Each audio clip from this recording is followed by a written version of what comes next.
Bonjour et bienvenue sur ma chaîne YouTube.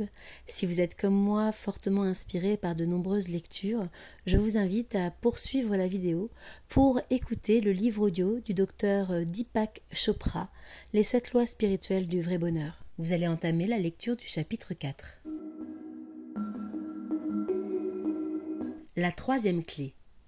Détoxifiez votre vie. Votre état naturel est un état de joie, de paix et de plénitude. Quand vous ne connaissez pas cet état, votre corps ou votre esprit est plus ou moins contaminé. La contamination peut résulter d'émotions, d'habitudes, de relations, aussi bien que de substances toxiques. Tout cela a été enfoui tout d'abord au fond de l'esprit à la suite du conditionnement que l'on a subi.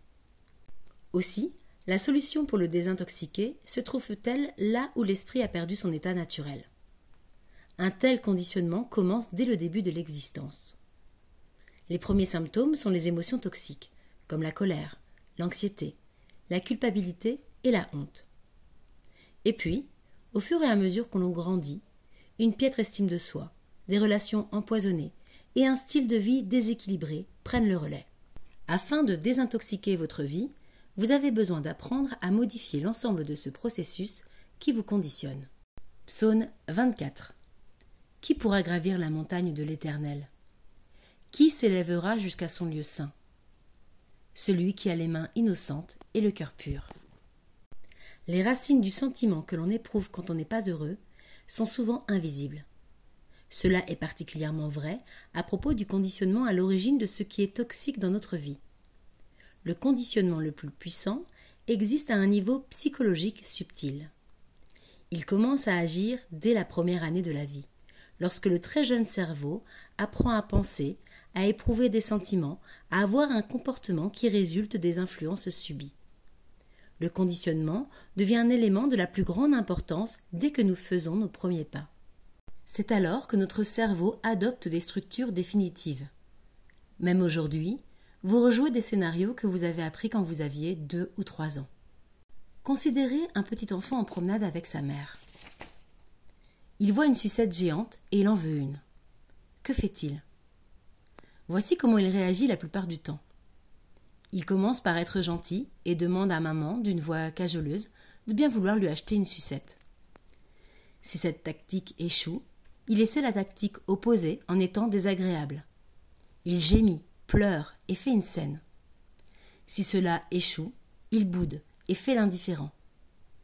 Il refuse de prêter attention à sa mère, qui souffre de le voir malheureux et de méchante humeur. Cette tactique est plus subtil que lorsqu'il était gentil ou franchement désagréable. Si l'entêtement ne mène à rien, il joue sa dernière carte en assumant le rôle de victime. Pauvre de moi, personne ne m'aime assez pour m'acheter une sucette. Quand la mère finit par céder, l'enfant est conditionné. Il pense avoir trouvé une solution qui marche. Aussi simple que ce cycle émotionnel puisse paraître, des millions d'adultes continuent de le vivre sans cesse en ayant recours à la même croyance selon laquelle leur tactique marche pour obtenir ce qu'ils veulent. Le problème avec ce conditionnement, c'est qu'en manipulant autrui, vous n'obtenez jamais ce à quoi vous aspirez, à savoir plus d'amour, la sérénité et la joie. Comme ce conditionnement apprend au cerveau une fausse notion du bonheur, en fait, vous vous manipulez. Vous devenez le genre de personne qui ne sait être rien d'autre que d'être gentille, désagréable, entêtée ou bien victime. Le conditionnement est la forme la plus subtile de la toxicité. Vous ne pouvez pas connaître le vrai bonheur sans vous libérer de votre conditionnement mental. Dans notre société existe une tendance à mener une vie plus naturelle, dépourvue de substances toxiques. Une désintoxication, quelle qu'elle soit, peut être bénéfique. Mais le secret pour désintoxiquer votre corps se trouve plus dans l'esprit qu'ailleurs. Vous devez franchir cette étape pour vous débarrasser d'une substance toxique au niveau subtil. Étape numéro 1. Assumez la responsabilité de votre action actuelle. Étape numéro 2. Observez en témoin ce que vous ressentez. Étape numéro 3. Donnez un nom à ce que vous ressentez. Étape numéro 4. Exprimez ce que vous ressentez. Étape numéro 5. Partagez ce que vous ressentez. Étape numéro 6. Débarrassez-vous de l'émotion toxique en accomplissant un rituel. Étape numéro 7. Célébrez cette libération et remettez-vous en route.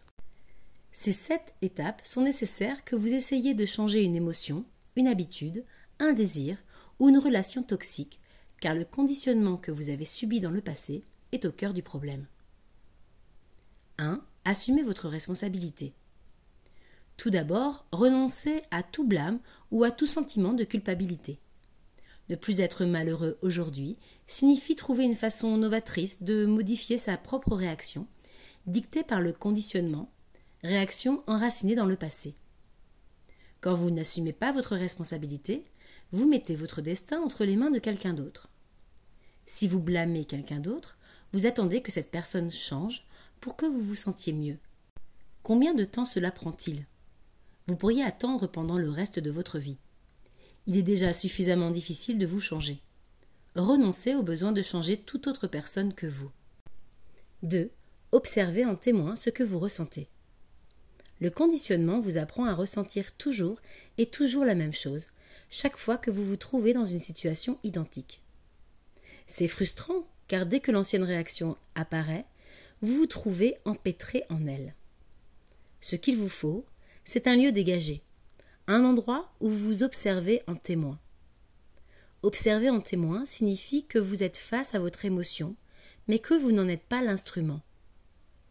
La meilleure façon d'observer en témoin est de localiser l'endroit de votre corps qui est le siège de ce que vous ressentez. Les émotions toxiques sont généralement localisées dans l'un des centres subtils appelés chakras en sanskrit.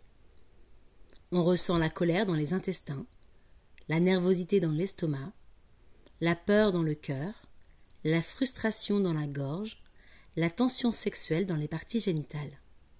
Cependant, vous n'avez pas besoin de chercher midi à 14 heures. Quand on leur demande quel genre d'émotions toxiques ils ressentent, la plupart des gens laissent entendre qu'il s'agit de peur et de colère. Quand vous ressentez ces émotions, ne vous laissez pas entraîner à chercher ce que ces émotions vous disent. En localisant une émotion dans votre corps, vous court-circuitez le bavardage mental qui maintient en vie ces émotions. 3. Donnez un nom à ce que vous ressentez. Quelle que soit la sensation que vous percevez dans votre corps, nommez-la. Employez des mots très simples.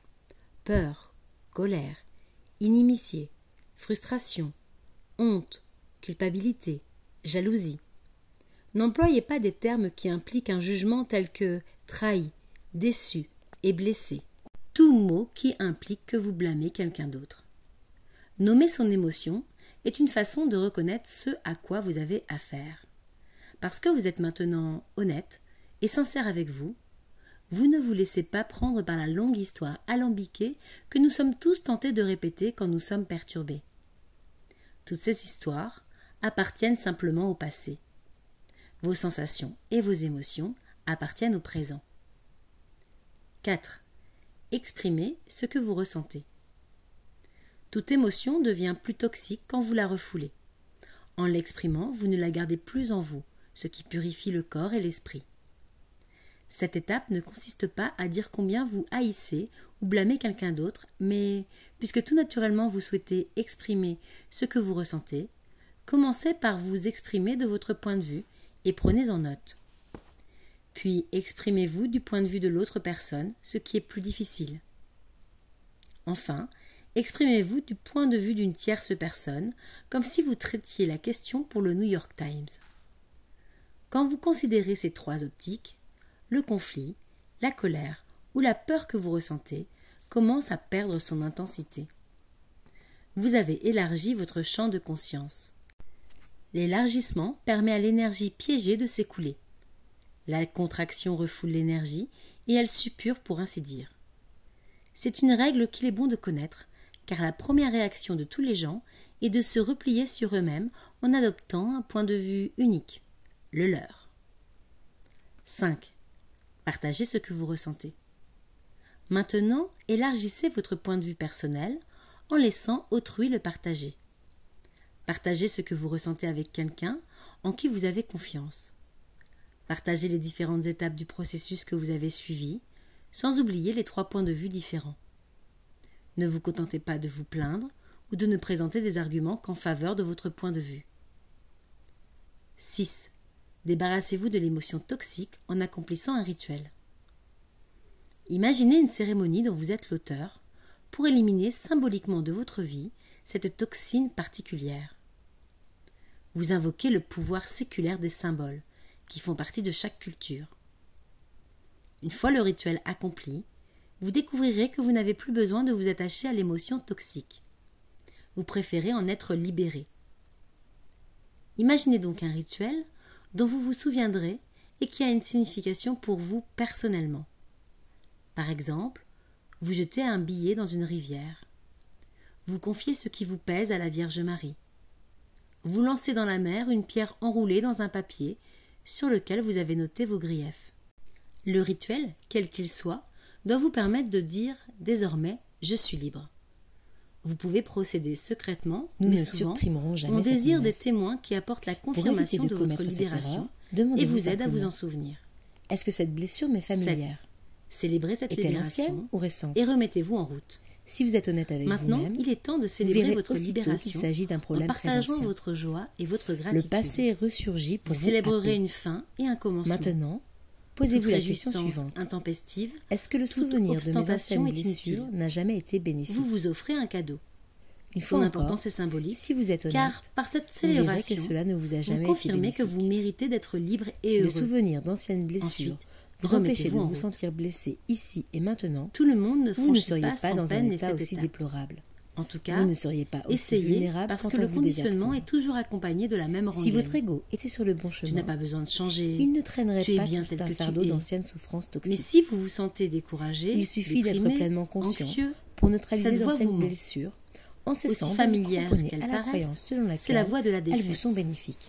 Elle œuvre à L'ego l'encontre de votre a bonheur. recours à de nombreuses stratégies pleines de Cette étape subtilité vous permet pour vous d'établir de persuader nouveaux que vous schémas devez pour reprendre régler vos aujourd'hui problèmes d'une façon toutes les nouvelle. tactiques qui n'ont pas réussi précédemment. N'accomplissez pas précipitamment ces étapes et ne soyez pas tenté d'en sauter. Franchissez chacune d'elles du début à la fin. C'est la seule façon d'échapper au passé, c'est-à-dire d'aborder le présent avec un nouveau comportement. Il se peut qu'un jour, vous n'ayez pas à franchir les 7 étapes, parce que vous saurez en expert reconnaître vos émotions. Vous les prendrez pour ce qu'elles sont. Vous en serez témoin, et puis évacuerez l'énergie toxique qui les fixe là où elles se trouvent. En fin de compte, vous pourrez découvrir que vous pouvez voir la situation dans laquelle vous vous trouvez à partir de plusieurs points de vue. Cependant, pour le moment, consacrez-vous à chaque étape de votre purification intérieure.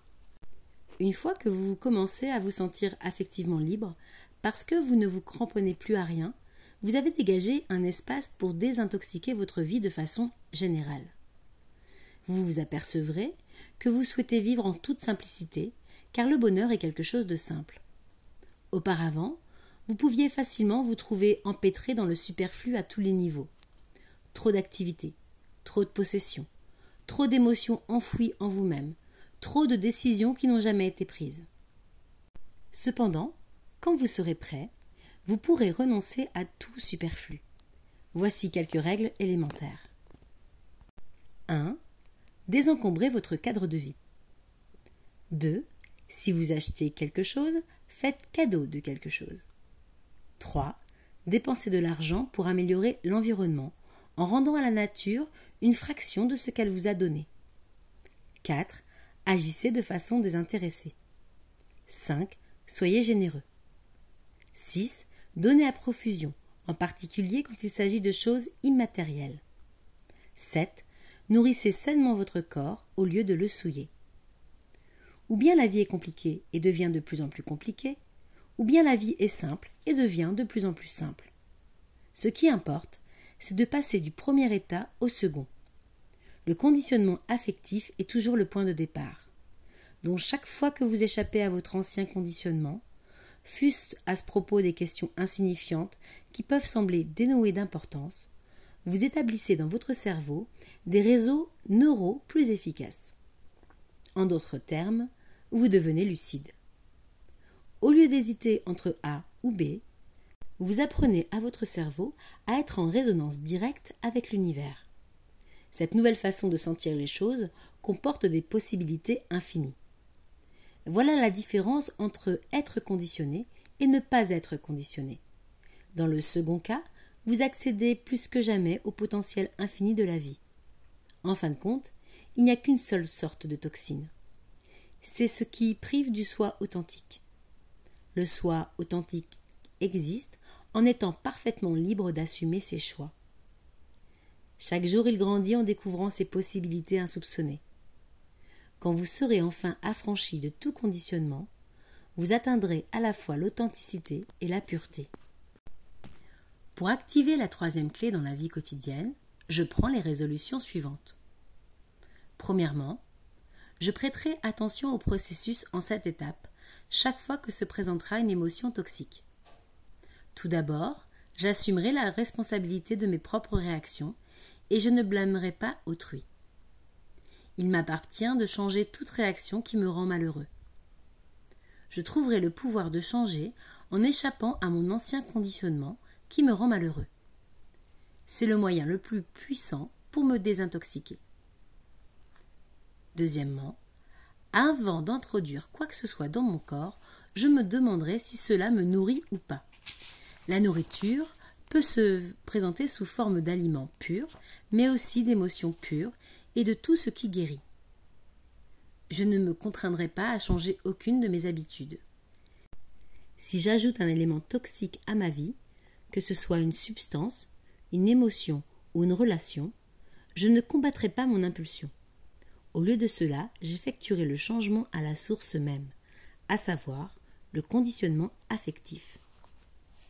Troisièmement, je m'efforcerai de simplifier ma vie. Chaque fois que je m'aperçois que quelque chose est devenu trop compliqué, je constate que de nouvelles complications s'en suivront. Mon objectif est de me libérer du superflu qui m'accable. Le plus important, c'est la clarté de l'âme, ce qui n'a rien à voir avec le monde extérieur et a tout à voir avec le bonheur, compagnon du soi authentique. Pour ne rien rater des prochains chapitres du livre de Deepak Chopra, Les 7 lois spirituelles du vrai bonheur, je vous invite à vous abonner à ma chaîne Holistique Inspiration et à laisser un commentaire sur vos ressentis suite à la lecture. Vous retrouverez les différents liens vers les différents chapitres en description de la vidéo. Je vous dis à bientôt pour d'autres lectures inspirantes.